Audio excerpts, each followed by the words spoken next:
오늘 여호수아 7장 1절부터 5절까지 말씀을 중심으로 은혜를 입고도 범죄하는 이유, 이와 같은 제목으로 함께 은혜를 나누기 원합니다.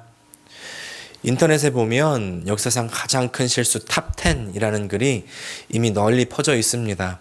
물론 이것을 누가 정했는지 그 출처가 불분명하고요. 그래서 공신력도 없는데, 근데 이 목록을 보면 정말 큰 실수였겠구나 이해가 됩니다.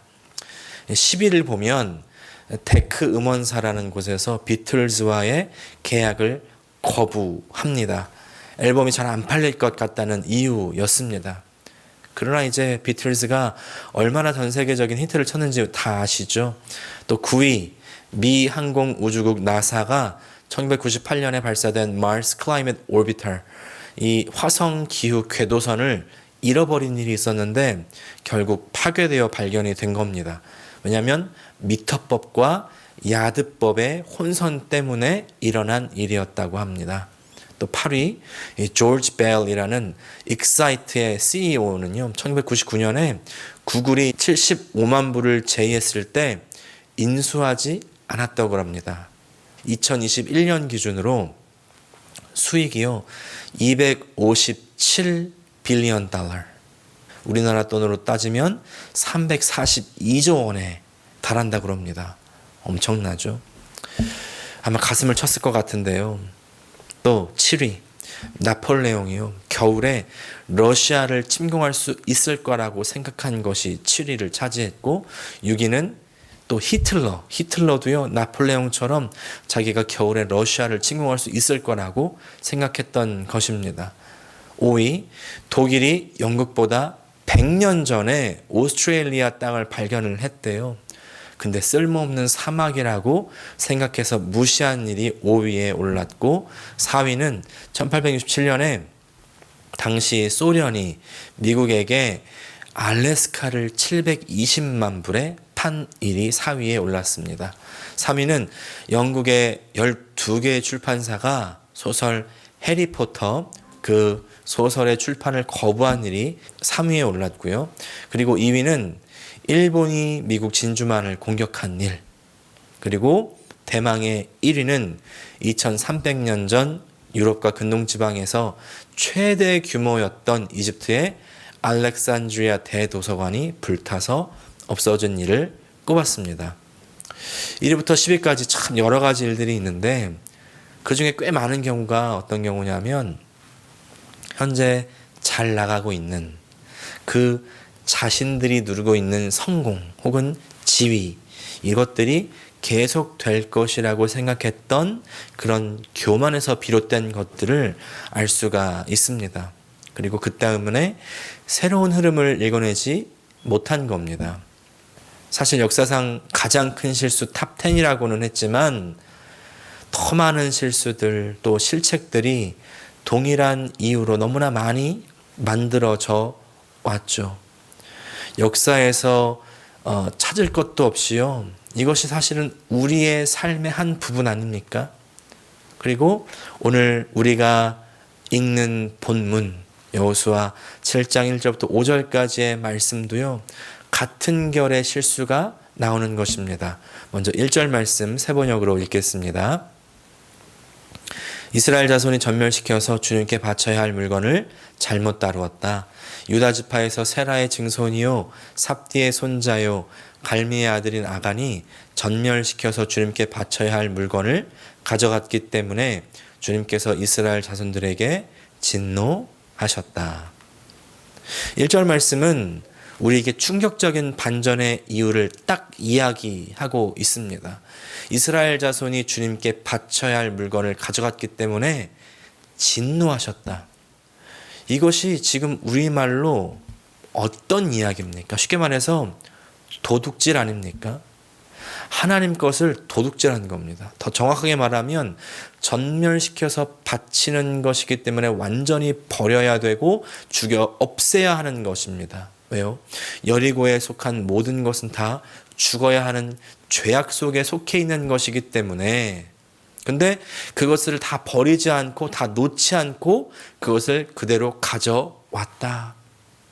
이건 그냥 도둑으로 치부하고 끝날 문제가 아니죠. 더 엄중한 것입니다. 죄악을 계속 붙들고 있다는 겁니다. 그리고 이때 우리가 생각해 봐야 되는 것은요, 오늘 본문 여호수아 7장이 어느 때냐면 아주 단단하게 서 있는 여리고성을 하나님의 그 기적의 손길로 무너뜨리고 난 다음입니다. 지금 아주 큰 기적을 경험하고 난 뒤에, 지금 우리로 따지면 정말 큰 은혜를 경험하고 난 뒤에라는 것이죠. 그런데 그 바로 다음 장 7장 1절에서 도둑질했다, 다시 말해서 죄악을 버리지 않고 계속 붙들고 있었다. 여기서 우리가 알 수 있는 메시지는 뭡니까? 그것은 바로 우리가 하나님의 은혜를 입고도 범죄할 수 있다는 것입니다. 하나님의 은혜를 경험하고도 여전히 범죄할 수 있습니다. 이 포인트는 우리 신앙생활에서 정말 중요합니다.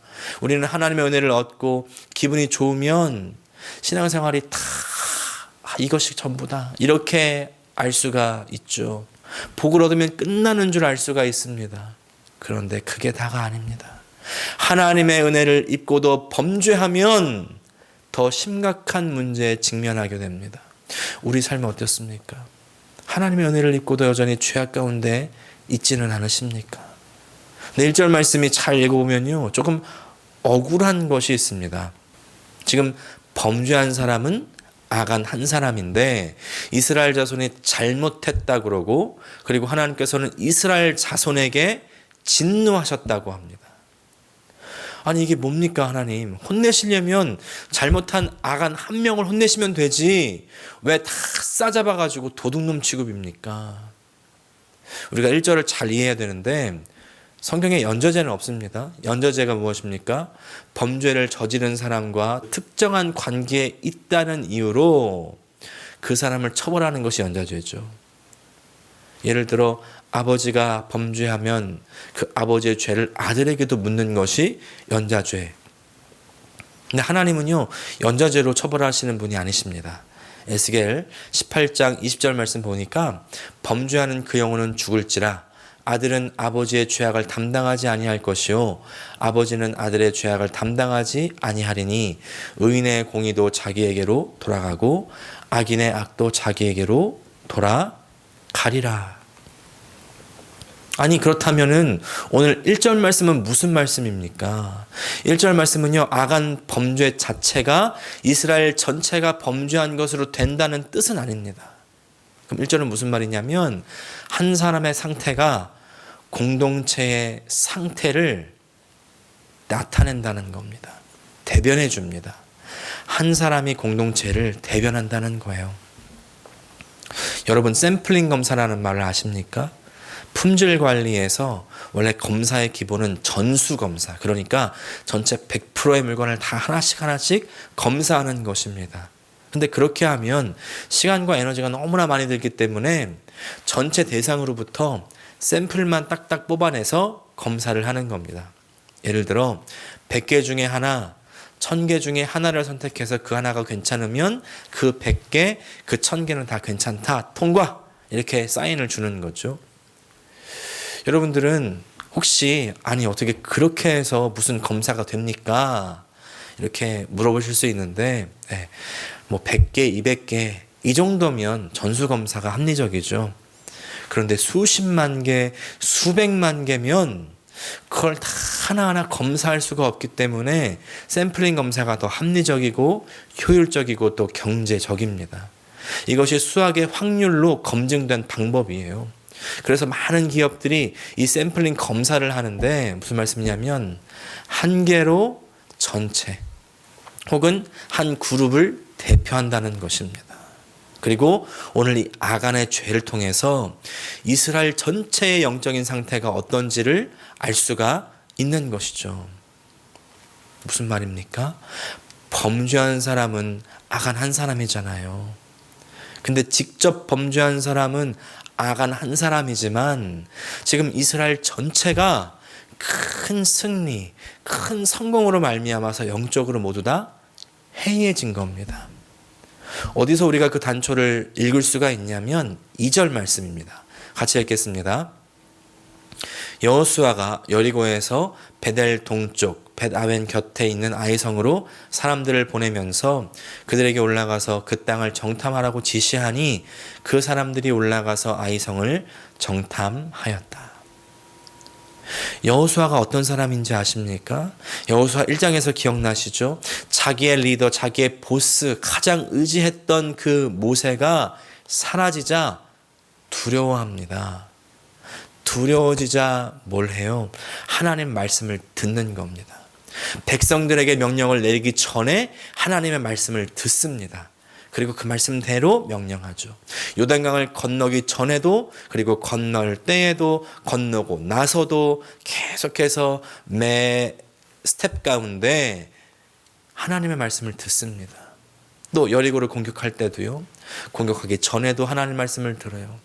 무슨 행동을 하기 전에 또 하면서 항상 하나님의 말씀을 들었던 사람이 바로 여호수아였습니다.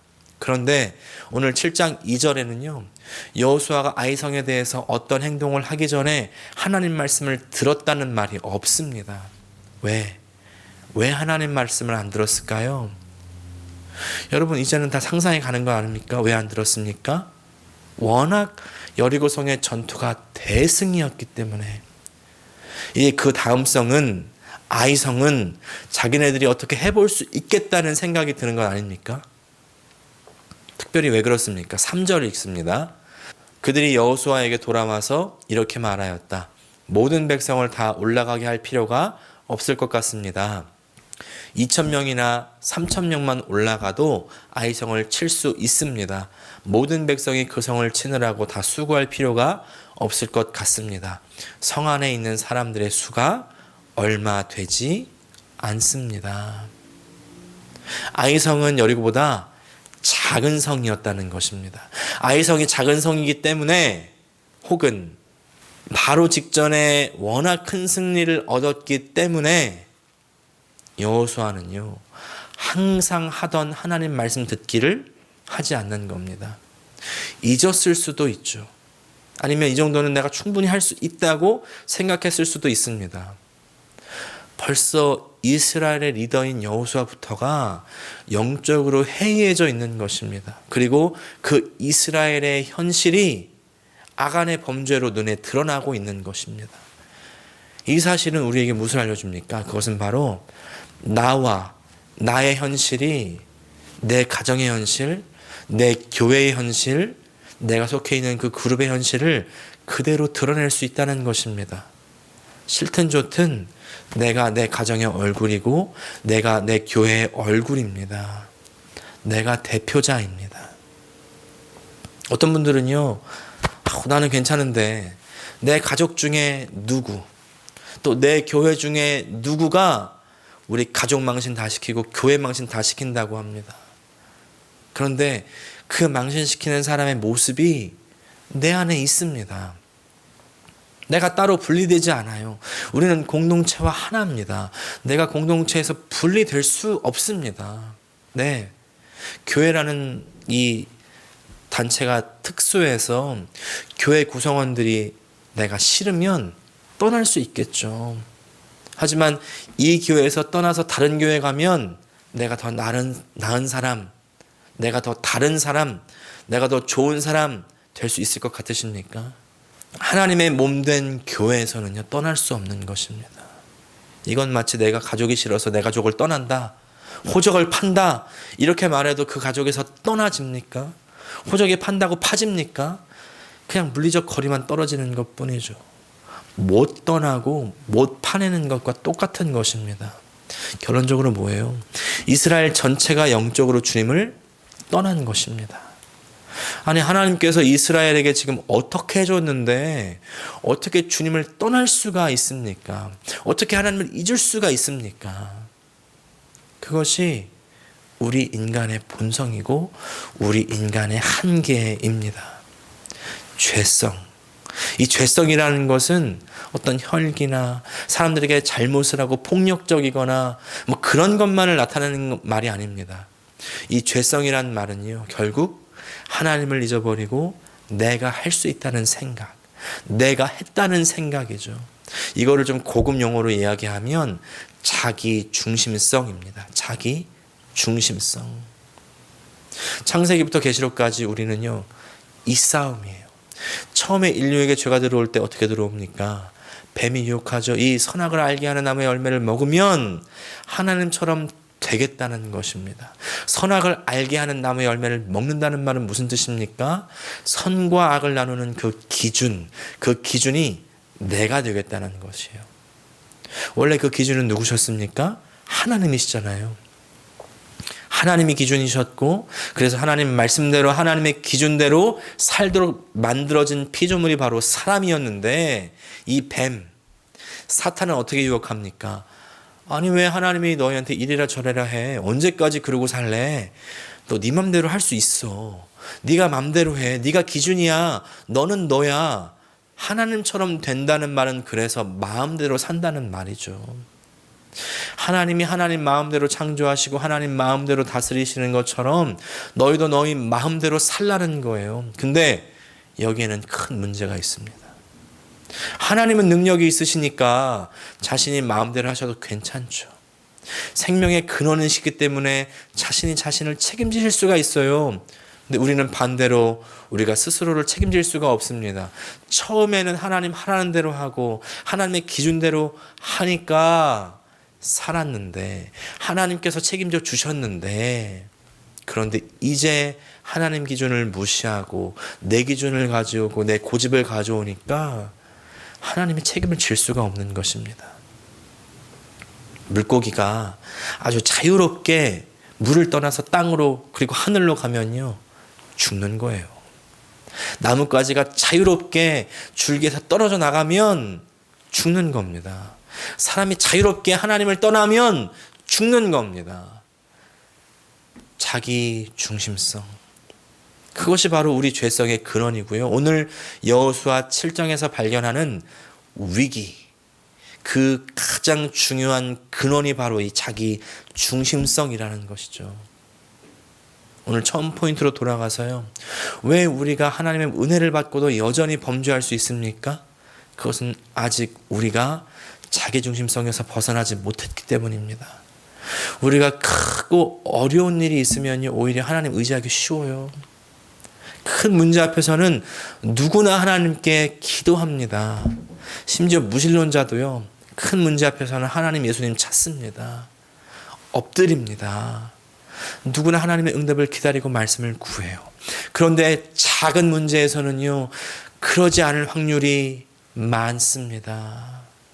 작은 문제는 내가 할 수 있다고 생각하죠. 말씀을 구하지 않습니다. 작은 문제를 대하는 나의 자세가 그래서 바로 내가 정말 누구인지를 나타내는 겁니다. 작은 문제에서 기도하지 않는 사람은요, 기도하지 않는 사람이에요.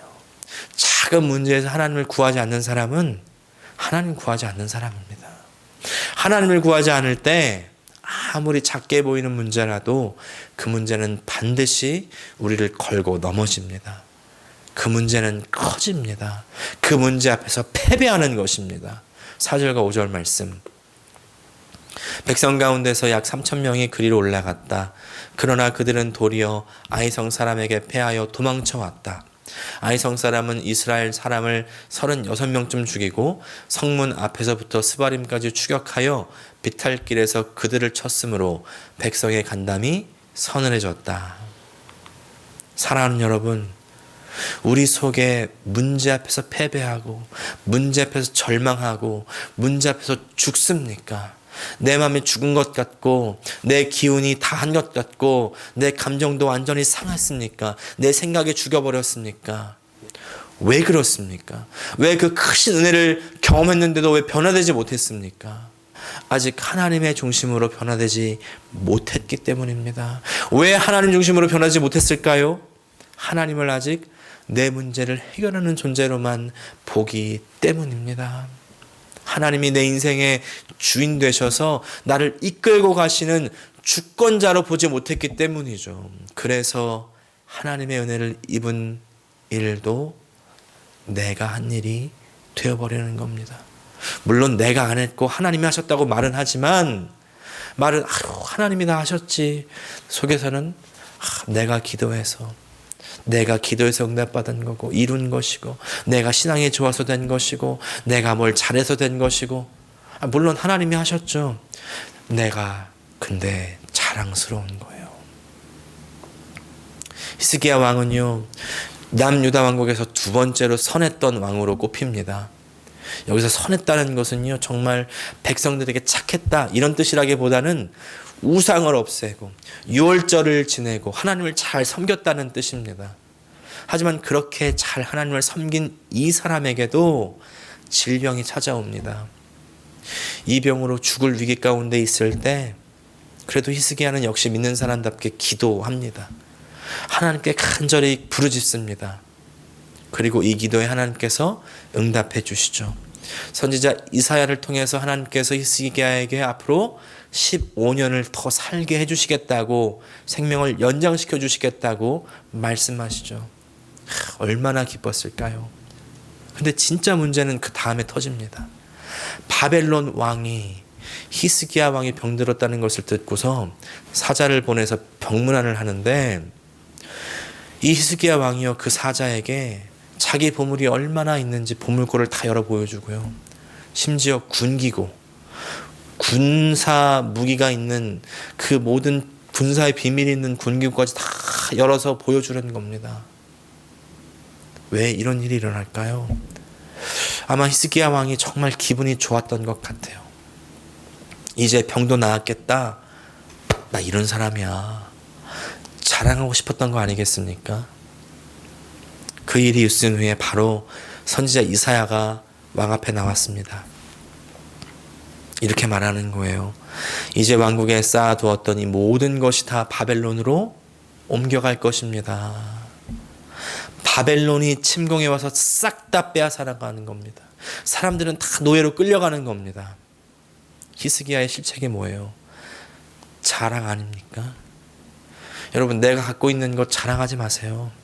그것을 보고서요, 없던 시기도 일어나고 없던 질투도 일어나서 그것을 빼앗으려는 사람이 없다가도 생기는 겁니다. 이 자랑이 어디서 왔어요? 내가 병이 나서 기분이 좋아진 데서 오는 겁니다. 아니, 왜 기껏 기도 잘하고서 응답받고 나서 왜 이런 일이 생깁니까? 그건 기도의 응답으로 병은 나았지만 그 기도의 응답을 주신 하나님께 감사하지 않고 그것을 자신의 자랑으로 삼은 거죠. 자기 중심적인 생각에서 떠나지 못한 것입니다. 그 결과 은혜가 결국에는 해가 됐습니다. 저주가 됐습니다. 사랑하는 여러분, 이제 추수감사를 지나면서 우리가 가족끼리 모이고 또 교회에서 모이면서 감사할 제목들을 찾고 생각하면서 많이 나누셨죠. 정말 하나님께서 우리에게 주신 것이 많습니다. 베푸신 은혜가 너무나 많습니다. 그러나 하나님께 은혜를 입으실 때 여러분 기억하십시오. 이때 정말 주인공은 하나님이십니다. 이 하나님께서 하나님의 백성에게 은혜를 주시는 거예요. 왜? 하나님 백성이기 때문에. 하나님 백성은 왕이신 하나님을 섬기는 사람들이잖아요. 왕을 섬기는 사람들, 왕을 모시는 사람들, 그래서 왕이 책임지는 사람들이니까 은혜를 주시는 것이죠. 근데 우리는 착각하고 그 왕을 자꾸 나를 위해서 이용해 먹으려고 합니다. 왕이 주신 것을 자랑합니다. 내 것인 양 자랑하고 착각하는 거죠.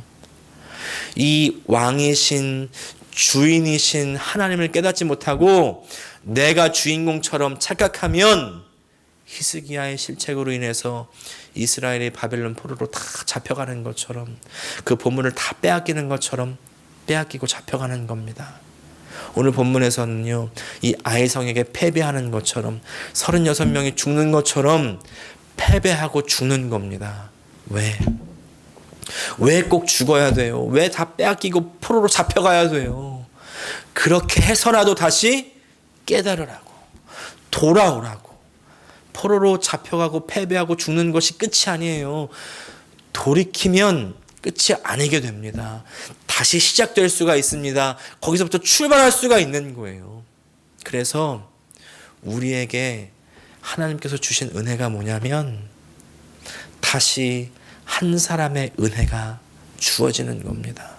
오늘 아간이라는 한 사람을 통해서 하나님께서 진노하셨던 것처럼 우리에게 또다시 단 한 사람을 통해서 은혜를 주십니다. 우리에게 필요한 단 한 사람의 은혜 뭐냐면 바로 우리 예수 그리스도를 통해서 주시는 은혜죠. 로마서 5장 17절 말씀, 한 사람의 범죄로 말미암아 사망이 그 한 사람을 통하여 왕노릇하였은즉 더욱 은혜와 의의 선물을 넘치게 받는 자들은 한 분 예수 그리스도를 통하여 생명 안에서 왕노릇하리로다. 예수님을 통해 주시는 은혜가 뭡니까? 예수님께서는 모든 기적을 베푸실 때에 항상 기도하시고 베푸시고 기적을 베풀고 또 기도하러 가시죠. 자신의 위치는 본질상 하나님이지만 그러나 아버지 밑에 아들이라는 위치를 항상 아셨습니다. 그래서 십자가의 죽음이라는 본질상 하나님이라는 그 본질에서는 말도 안 되는 아버지의 뜻을 그대로 받아들이는 거예요. 아버지 하나님께 완전히 순종, 완전히 복종이었습니다. 자기 중심을 완전히 버리고 하나님 중심이 된 거죠. 그래서 이 한 사람의 순종 때문에 모든 사람에게 생명의 은혜가 주어지는 것입니다. 한 사람 때문에 하나님께서 진노했었지만 또다시 한 사람 때문에 하나님께서는 다 용서하실 수 있고 사랑하시는 거예요. 우리는 그래서 예수 그리스도의 은혜가 필요합니다. 예수님의 은혜는 우리를 겸손하게 합니다. 하나님을 바라보게 합니다. 사랑하는 성도 여러분, 우리의 삶에 하나님의 은혜 입으셨습니까? 감사할 제목들이 있으십니까? 그때 그것을 가지고 더욱 겸손히 우리 예수님처럼 하나님 앞에 완전히 순종, 복종하시는 이유로 삼으시기를 축복합니다. 그러지 않을 때는 우리는 은혜를 입고도 범죄하는 사람, 은혜를 입고도 하나님을 떠나는 사람들이 되고 말 것입니다. 기도하겠습니다. 하나님 아버지, 오늘 이 아간과 여호수아를 통하여 대변되는 이 이스라엘 백성들의 실체를 봅니다. 큰 하나님의 은혜, 큰 하나님의 기적 앞에 자고해지고 그래서 하나님의 은혜를 나의 자랑으로 변화시킨 그 사람들을 보면서 오늘 나의 모습을 돌이킵니다. 내 안에 하나님을 이용해 먹으려고 하는 그 마음이 얼마나 많이 있는지요. 하나님 우리 아버지, 오늘 우리를 불쌍히 여겨주시고 우리 가운데 패배가 있고 우리 가운데 죽음이 있다 할지라도 다시 돌이켜 하나님 앞에 나아가는 우리 사랑하는 주의 백성들 다 되게 도와 주시옵소서. 예수님의 이름으로 기도합니다. 아멘.